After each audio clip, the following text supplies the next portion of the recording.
모두 모여라! 예배 시간이다! 주변을 정리해요.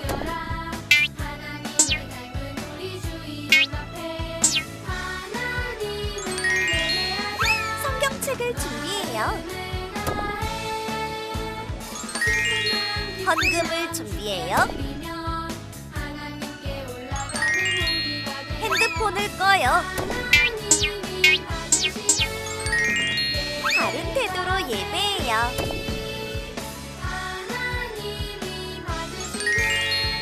하나님이 기뻐하시는 예배 드려요.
주님만 의지하며 살겠어요. 마음을 담아 다시 한번 찬양하며 나아가겠습니다.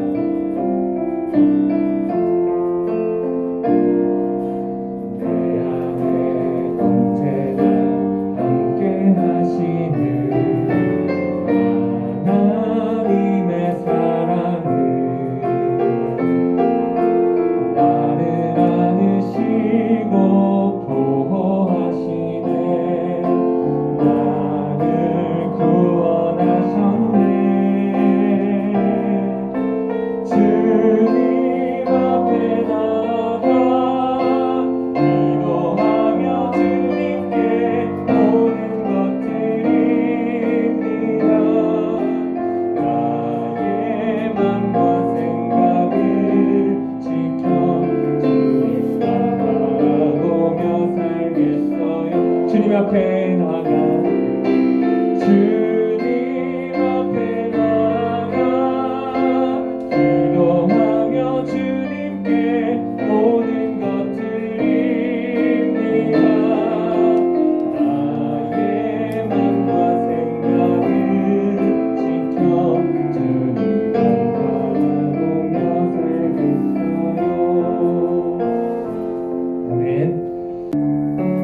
중에 이 땅에 오시리 신랑 되신 예수님 기다립니다.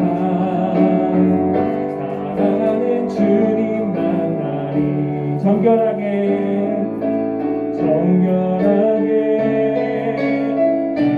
깨끗하게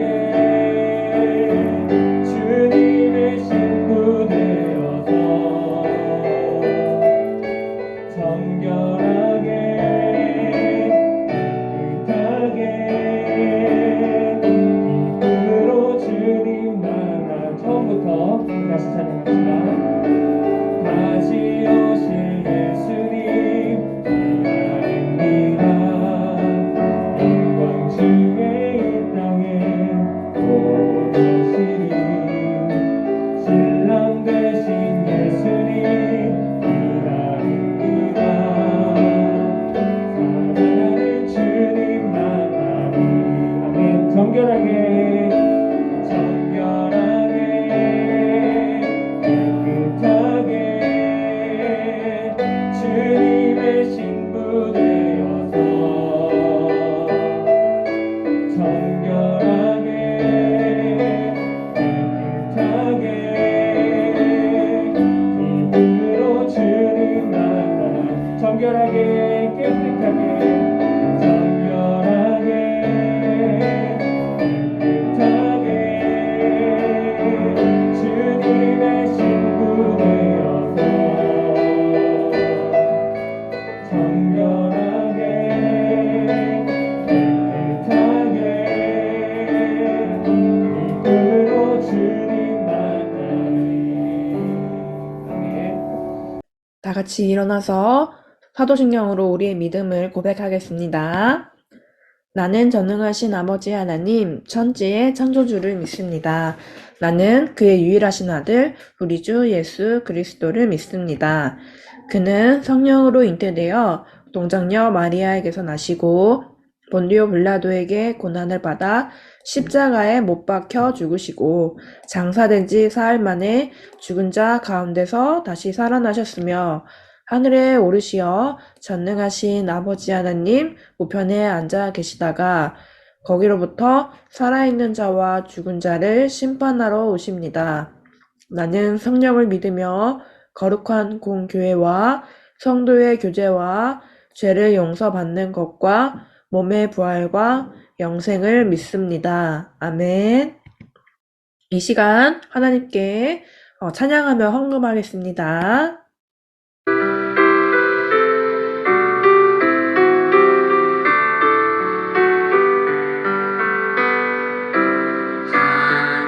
하나님은 지녀내는 자를 사랑한다 하셨죠.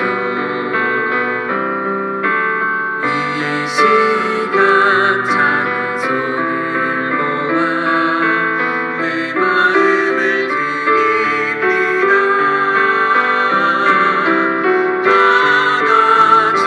받아주소서. 하나님 받아주소서. 사랑하는 하나님께 내 전부를 드립니다. 오늘도 우리를 사랑하시는 하나님 아버지, 저희들을 한 주간도 건강하게 지켜주시고 예배의 자리로 인도해 주셔서 감사합니다. 지난 한 주간 부모님의 마음을 아프게 하거나 친구들을 미워한 적이 있다면 용서해 주세요. 그리고 저희들에게 어려운 일이 생겼을 때 용기와 지혜를 주시고 스스로 하나님께 기도할 수 있도록 도와주세요. 하나님, 저희들이 예배 드릴 때 장난치지 않고 하나님 말씀에 집중할 수 있도록 도와주세요.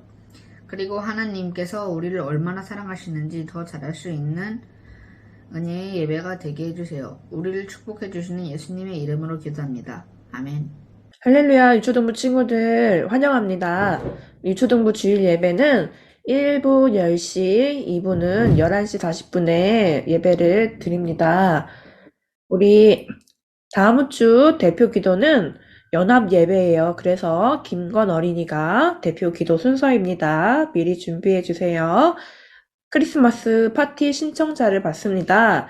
집에 친구들을 초청해서 예수님의 생일 파티를 한 친구들은 담임 선생님께 신청해 주세요. 12월 10일부터 17일, 24일 이렇게 3주간 각각 우리 친구들의 집에서 진행이 될 예정입니다.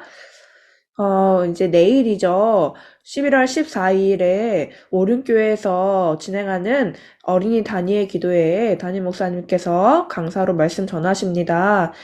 우리 친구들 중에 함께 할 마음이 있는 친구들은 현장에서는 7시부터 입장이 가능하고 온라인은 7시 20분부터 유튜브로 방송이 됩니다. 8시부터 예배 시작이니까 우리 친구들 함께 할 친구들은 각자 가능한 방법대로 함께 해주시고 기도해 주시면 좋겠습니다.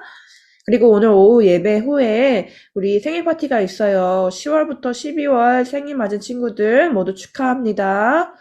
그리고 다음 주는 추수감사 주일입니다. 한 해 동안 베푸신 은혜를 감사하며 과일 1개씩 준비해서 함께 가지고 오시고, 그리고 다음 주는 1, 2부 연합 예배로 10시에 모여서 예배 드리고 여러 가지 활동을 합니다. 우리 친구들 잘 참고해서 시간 맞춰서 오세요. 그러면 이제 아래 문제를 기록해두고 설교를 들으며 답을 한번 찾아볼까요? 같이 한번 읽어보겠습니다. 첫 번째, 열매를 맺지 않는 가지는 어떻게 되나요? 두 번째, 열매를 많이 맺으려면 어떻게 해야 하나요? 세 번째, 나와 예수님의 관계는 어떤가요? 우리 친구들, 집중해서 설교 말씀을 잘 들어보세요. 그러면 우리 하느님 말씀 한번 찾아보겠습니다. 요한복음 15장 5절이죠. 성경책을 펴서 우리 같이 한번 찾아보겠습니다.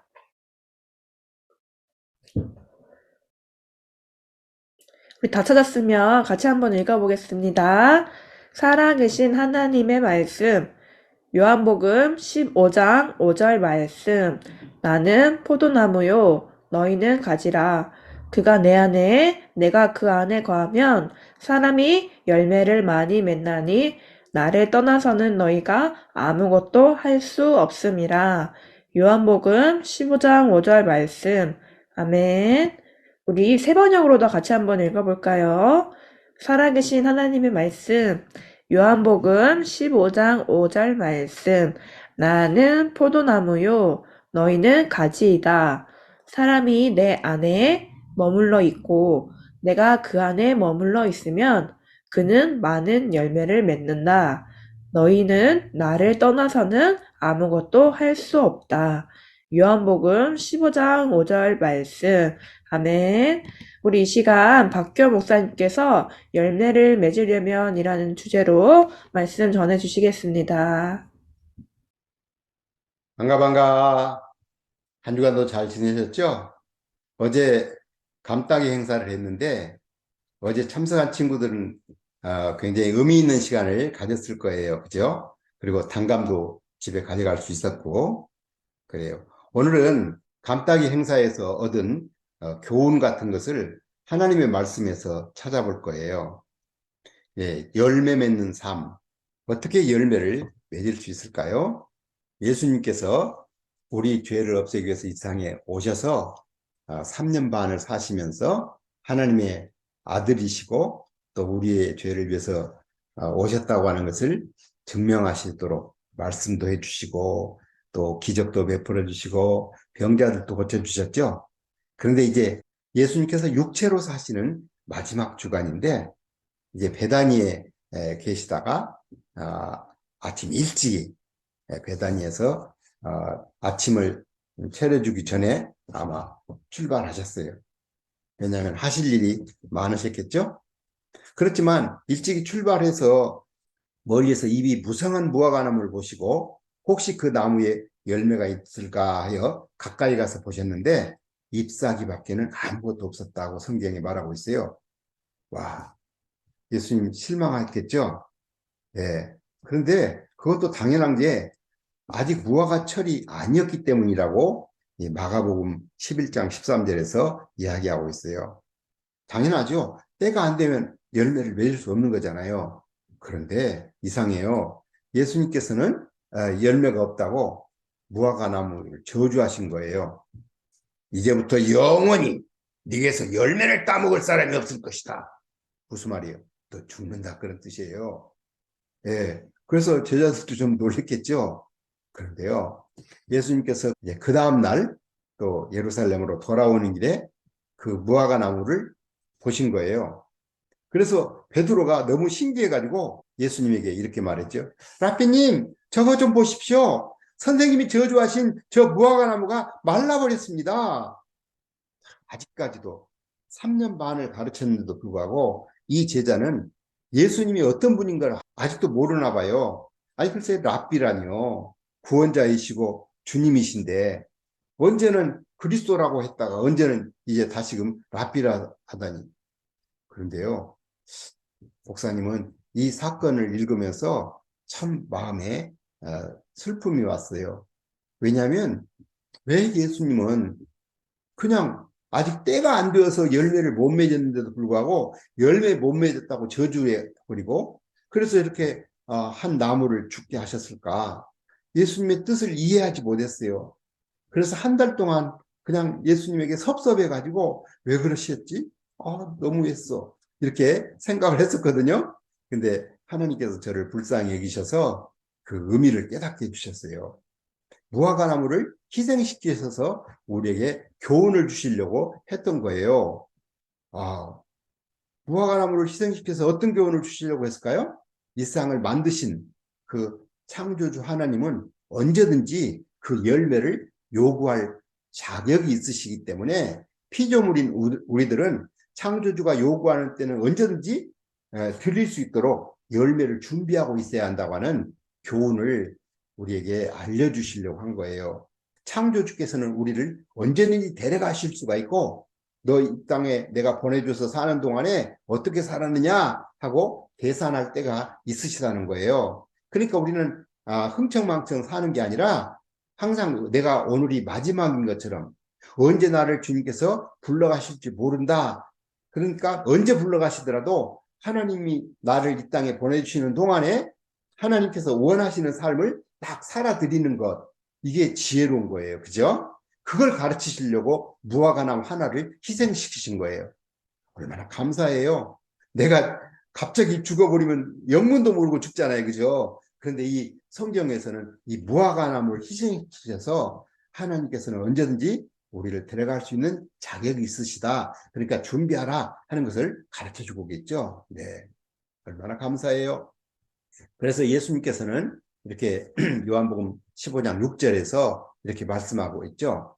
사람이 내 안에 머물러 있지 아니하면 그는 쓸모없는 가지처럼 버림을 받아서 말라버린다. 사람들이 그것을 모아다가 불에 던져서 태워버린다라고 이야기하고 있어요. 자, 질문. 조금 전에 읽었는데 정신 차리고 듣는지 한번 확인할 거예요. 열매를 맺지 못하는 나무의 결말이 뭐였죠? 네. 역시 우리 친구들은 똑똑해요. 그래요. 불에 던져서 태워지는 거예요.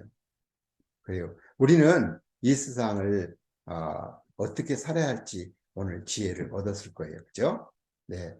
열매를 맺는 그런 삶을 살아야겠죠? 오늘 우리가 읽었던 하나님의 말씀, 요한복음 15장 5절에 보면 나는 포도나무에 너희는 가지이다. 사람이 내 안에 머물러 있고 내가 그 안에 머물러 있으면 그는 많은 열매를 맺는다. 이렇게 말씀하고 있죠. 네. 여기에 비밀이 들어있어요. 예수님 안에 머물러 있으면 많은 열매를 맺고 또 예수님을 떠나서는 아무것도 할 수 없다라고 되어 있죠. 그런데 제가 여러분들이 금방 들은 말씀을 가지고 퀴즈를 한번 내봤어요. 열매 맺는 비결 뭐라고 되어 있죠? 네, 맞아요. 열매 맺는 비결은 예수님을 떠나지 않고 예수님과 함께 할 때 우리는 열매를 맺을 수 있어요. 열매를 맺는 삶은 뭘 말할까요? 네, 성령님의 열매를 맺는 거예요. 나의 삶에 내 안에 예수님이 들어와 계신다고 한다면 나는 자연스럽게 예수님에게 붙어 있기 때문에 예수님으로부터 영양분, 예수님으로부터 생명, 예수님으로부터 모든 지혜, 예수님으로부터 모든 능력을 다 받아서 나의 삶에서 하나님이 원하시는 그런 인격적인 모습이 딱 나타나게 되는 거예요. 그것을 갈라디아서 5장 22절, 23절에는 9가지 성령님의 열매로 표현하고 있어요. 한번 읽어볼까요? 그러나 성령의 열매는 사랑과 기쁨과 화평과 인내와 친절과 선함과 신실과 온유와 절제입니다. 이런 것들을 막을 법이 없습니다. 그래요. 내 안에 예수님을 모셔드리고 늘 예수님하고 붙어서 늘 예수님을 생각하면서 살다 보면 나에게 이런 열매를 맺게 되는데 절대로 이 열매를 못 맺게 막을 법이 없다는 거예요. 얼마나 놀라운 약속이에요? 그렇죠? 네. 그래서 오늘 조금 전에 읽었던 말씀 다시 한번 기억하고 있는지 살펴보겠어요. 내가 맺어야 할 열매가 뭐라고요? 맞아요. 성령님의 열매인데 9가지 기억나요?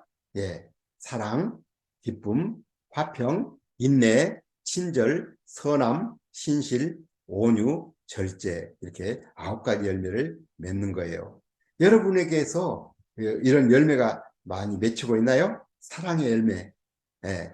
기쁨의 열매, 또 마음의 평안의 열매, 그리고 인내의 열매, 오래 참는 거, 친절한 열매, 또 착한 열매, 또 신실한 열매, 온유하는 열매, 그리고 절제하는 열매 잘 맺히고 있죠? 부족하다고 포기하지 마세요. 늘 예수님 내 안에 계시고 예수님이 내게 늘 공급해 주시는 그 생명력과 그 지혜로 또 그 모든 도우심으로 우리도 이런 열매를 맺을 수 있어요.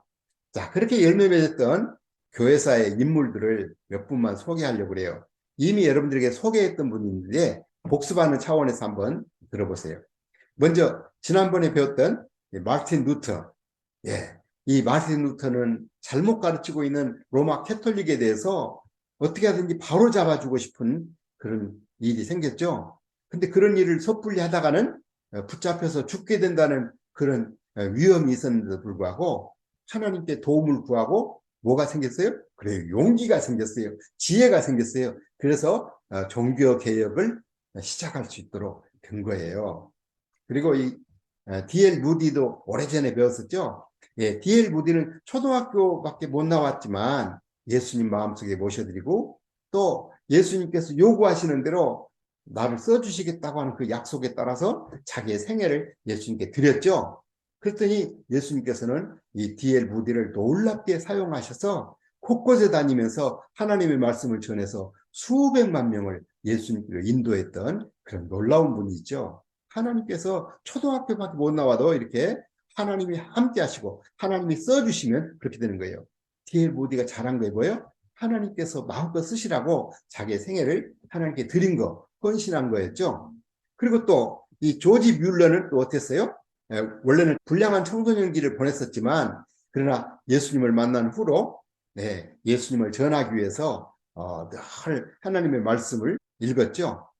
특별히 하나님께서 자기에게 고아들을 돌보라고 하는 그런 말씀을 했기 때문에 그 말씀에 순종하려고 성경의 말씀에 하나님이 약속한 것들을 쫙 붙잡고 늘 기도하면서 그 일을 해냈을 수 있었어요. 조지 뮬러는 기도를 통해서 하나님의 도우심을 얻어서 수천 명의 고아들을 키워내고 학교까지 다 보내고 먹이고 입힐 수 있었어요.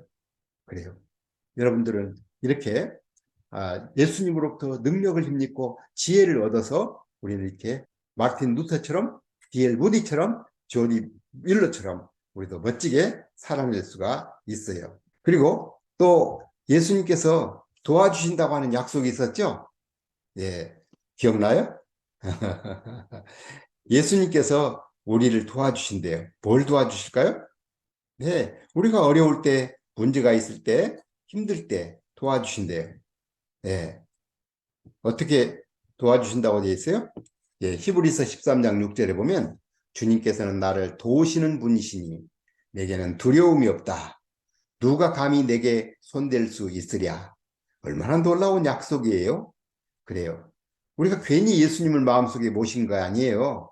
예수님이 내 안에 들어와 계시기 때문에 나를 도우실 수가 있고 그렇기 때문에 나는 두려움 없이 살아갈 수 있어요. 와우. 온 세상을 창조하신 그 하나님께서 내 안에 들어와 계시는데 누가 감히 내게 손댈 수 있어요? 마귀도 손 못 대요. 우리는 이제 어떻게 결단해야 할까요? 그래요. 말씀과 기도로 예수님만 의지하며 열매 맺는 삶을 살게요 라고 결심하면 좋겠어요. 그렇게 하시겠죠? 함께 기도하기를 바랍니다.